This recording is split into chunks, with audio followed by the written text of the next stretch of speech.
علیکم جی، میں ہوں سمیع پٹھان آفیشیل امیزنگ میاں علی CID میاں علی کے پلیٹ فارم سے۔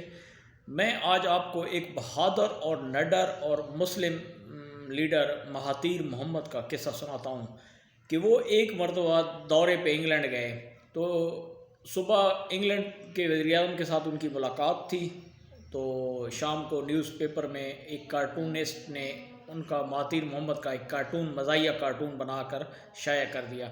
تو وہ صبح وہی اخبار لے کر گئے اور جیسے ہی ابھی میٹنگ شروع ہونے والی تھی تو انہوں نے آگے ٹیبل پہ رکھ کر کہا کہ یہ کیا ہے، تو وہ ہنسا اور اس نے کہا کہ یہاں پہ میڈیا آزاد ہے۔ تو مہاتیر محمد نے کہا کہ یہاں میڈیا اگر آزاد ہے تو آپ کو اتنا نہیں پتہ کہ آزاد اور کسی کی دل آزاری کرنا میں کوئی آپ کو فرق کا بھی نہیں پتہ، تو جب تک آپ کو اس فرق کا ہی نہیں پتہ تو میٹنگ کرنا فضول ہے۔ تو وہ اٹھ کر چلے گئے اور انہوں نے رابطہ کیا اپنے وزیر اعظم ہاؤس میں اور کہا کہ جتنے بھی انگلینڈ کے باشندے یہاں پہ کاروبار کرتے ہیں سب کے جو اکاؤنٹس ہیں وہ منجمد کر دیے جائیں، سیل کر دیے جائیں، اور ان کو حکم دیا جائے کہ 24 گھنٹوں میں یہ ملیشیا چھوڑ جائیں۔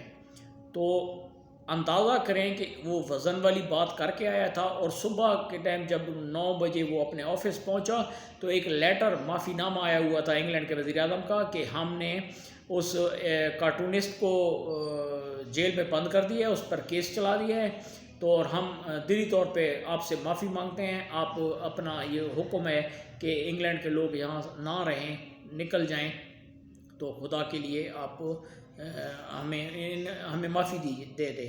تو وہ تھے لیڈر، ٹھیک ہے، جس طرح اب عمران خان ہے۔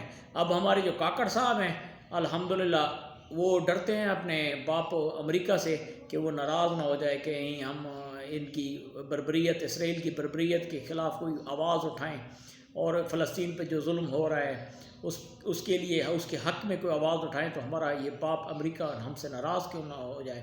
تو ہم سے یہی وہ ہے کہ اللہ تعالیٰ ہمارے پاکستان کی حفاظت کرے۔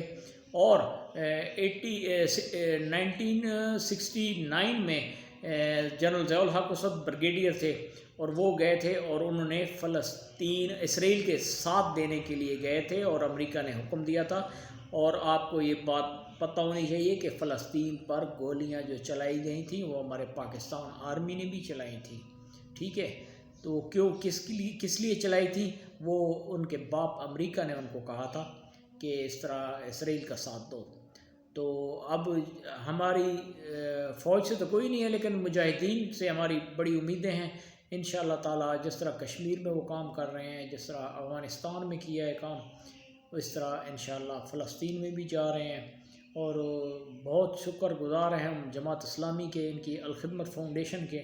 سب سے پہلے میڈیکل کے حوالے سے امداد الخدمت فاؤنڈیشن کو یہ اعزاز حاصل ہے۔ یہ اگر ترکی میں زلزلہ وغیرہ آیا تو ترکی میں بھی سب سے پہلے جو پہنچے ہیں وہ یہ الخدمت فاؤنڈیشن پاکستان کی جماعت پہنچی ہے۔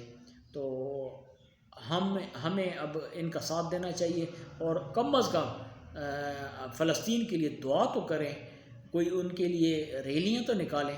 لیکن انہوں نے ہماری کمپنی نے اتنا ڈرا دیا ہے، لوگ 4 بندے اکٹھے نہیں ہو سکتے، ڈرتے ہیں وہ اس علاقے میں، وہ مقبوضہ پاکستان میں رہ رہے ہیں۔ ہماری وہ پوزیشن ہے، نہ تو ہم آواز اٹھا سکتے ہیں اور نہ کوئی عملی کام کر سکتے ہیں۔